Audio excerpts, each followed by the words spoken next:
Bueno, muy buenas tardes, alumnos. Les doy la bienvenida a la primera clase práctica de Estructuras 2. Mi nombre es Renato Álvaro Dutra, mejor conocido como Álvaro Dutra realmente. Voy a ser su auxiliar de cátedra. Hoy la clase sale grabada, no en vivo, por algunos motivos que fueron ya seguramente aclarados y notificados por la delegada, ¿verdad? Entonces, para hacer a punto las cosas, vamos a ir directo a lo que nos compete, ¿verdad? Que sería la primera clase en cuanto a un pequeño repaso a lo que se refiere a las isostáticas notables y la dependencia lineal de ecuaciones. Las isostáticas notables, ¿verdad? Son importantes de entenderlas o reconocerlas porque en la mayoría de los casos, primero que nada, antes de establecer esas isostáticas, tenemos que saber que durante el desarrollo de la cátedra vamos a trabajar con dos tipos de estructuras. Los pórticos planos, como se ven en la figura 1, que son estructuras cuyas cargas se encuentran en el mismo plano de la estructura, ¿verdad? Que sería la figura de la izquierda. Como ven, todas las cargas están en el plano de la estructura. Y los pisos planos, que son la figura 2 de la derecha, que son estructuras cuyas cargas se encuentran en un plano perpendicular al de la estructura. Si vemos esa figura 2, podemos apreciar de que la estructura está en el plano XY y que las cargas están en el eje Z, lo cual es un plano perpendicular al plano de la estructura. ¿Ok? Seguidamente, podemos hablar ya de que independientemente del tipo de estructura con la que trabajemos en un sistema de barra determinados, sea pórtico o piso, es posible romperlo en pequeñas piezas que en la mayoría de los casos se corresponderán a uno de estos tres casos que están acá. El empotrado libre o voladizo, que es una estructura con un extremo libre y otro con apoyo de tercer género, empotramiento, una reacción horizontal, otra vertical y un momento flector en este empotramiento. Seguidamente tenemos el biapoyado o simplemente apoyado, que es una estructura con un extremo con apoyo de segundo género y otro de primer género. En un extremo, que sería el de segundo género, tenemos dos reacciones, una vertical y una horizontal, y en el otro una reacción vertical u horizontal dependiendo de la disposición, ¿verdad? Después tenemos el triarticulado, que es un sistema de barras conectadas mediante una rótula y con apoyos de segundo género en sus condiciones de contorno. 6 reacciones en total distribuidas en sus apoyos internos y externos. Esto lo podemos apreciar en las siguientes figuras, ¿verdad? Que sería la primera, de la primera fila sería el voladizo, como mencionamos previamente, un extremo empotrado, el otro libre, y en el extremo empotrado tres reacciones, una horizontal, una vertical y un momento. A la derecha tenemos el biapoyado o el simplemente apoyado, que es una pieza con un apoyo de segundo género con dos reacciones, una horizontal y una vertical, y luego tenemos un apoyo de primer género con una reacción, en este caso vertical porque la barra está dispuesta horizontalmente. Por último, en las filas de abajo tenemos el caso del triarticulado, que es justamente una pieza de dos barras conectadas por una rótula.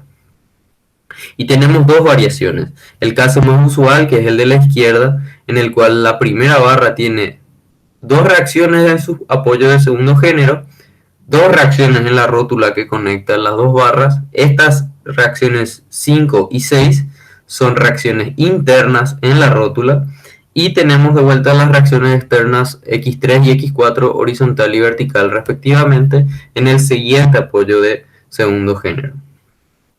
En la variación 2 es idéntica al caso de la variación 1, con la diferencia de que el apoyo de la derecha externo es de primer género y se compensa la estabilidad utilizando un tensor horizontal que conecta las dos rótulas que pasan por ese nodo.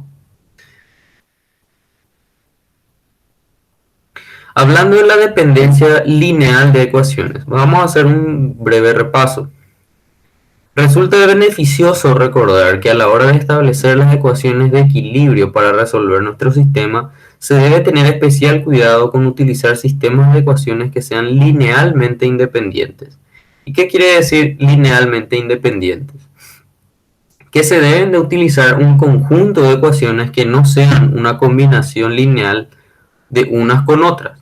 ¿Esto qué quiere decir? Una combinación lineal, que no sean proporcionales y que no tienen que poder obtenerse mediante la suma de otras.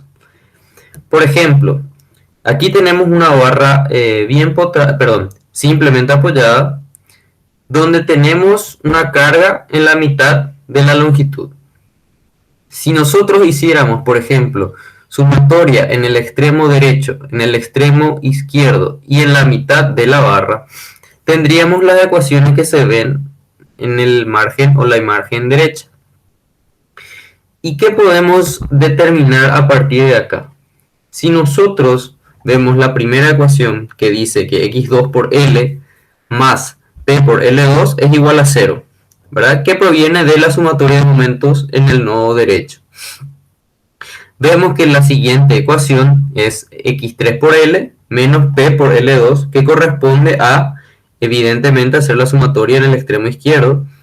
Y seguidamente tenemos la tercera ecuación que habla de x2 por L2, momento negativo, más x3 por L2, momento positivo, que resulta de hacer la sumatoria de momentos aquí en la mitad. ¿Qué pasa con esta tercera ecuación? Que evidentemente es una combinación lineal de estas dos anteriores, ya que si yo sumo estas, puedo obtener esta. ¿Se entiende? Y de hecho que esto implica, nos da el mismo resultado en el cual nosotros podemos, de aquí podemos partir de que x2 por L se despeja en función de P por L sobre 2 y x3 también se despeja, como una función de P por L sobre 2. Al final esto indica de que x2 y x3 tendrían un valor y estos dicen que el valor de x2 y x3 serían iguales, lo cual se puede dar evidentemente en estas dos ecuaciones anteriores.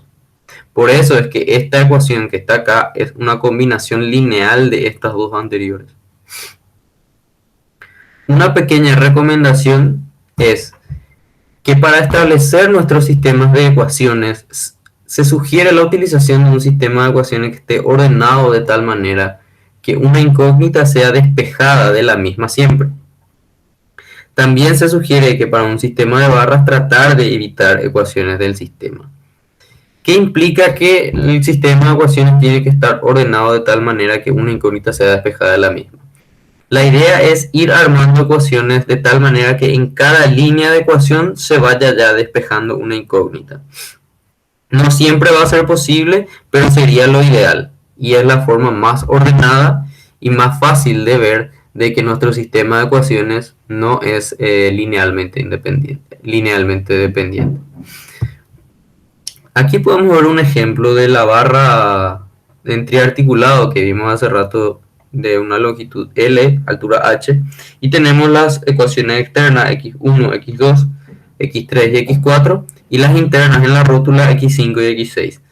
Hacemos el despiece y tenemos en el margen izquierdo esta imagen x1, x2, x5, x6, en este caso por acción y reacción para llevar al despiece derecho, x6 y x5 van en sentido contrario con las reacciones externas x3 y x4. Si realizamos la sumatoria de fuerzas en x, en y, y la sumatoria de momentos para esta barra y también lo mismo para esta, vemos por qué, porque tenemos 6 incógnitas y necesitamos para resolver las 6 ecuaciones. Las 3 ecuaciones de equilibrio de esta mitad nos dan 3 ecuaciones y estas las 3 restantes. Entonces tenemos aquí, estas serían las ecuaciones del lado izquierdo y estas las ecuaciones del lado derecho. Si analizamos las ecuaciones 1, 2 y 3, ¿verdad? Vendrían a ser el despiece izquierdo como habíamos dicho y análogamente las del 4 al 6.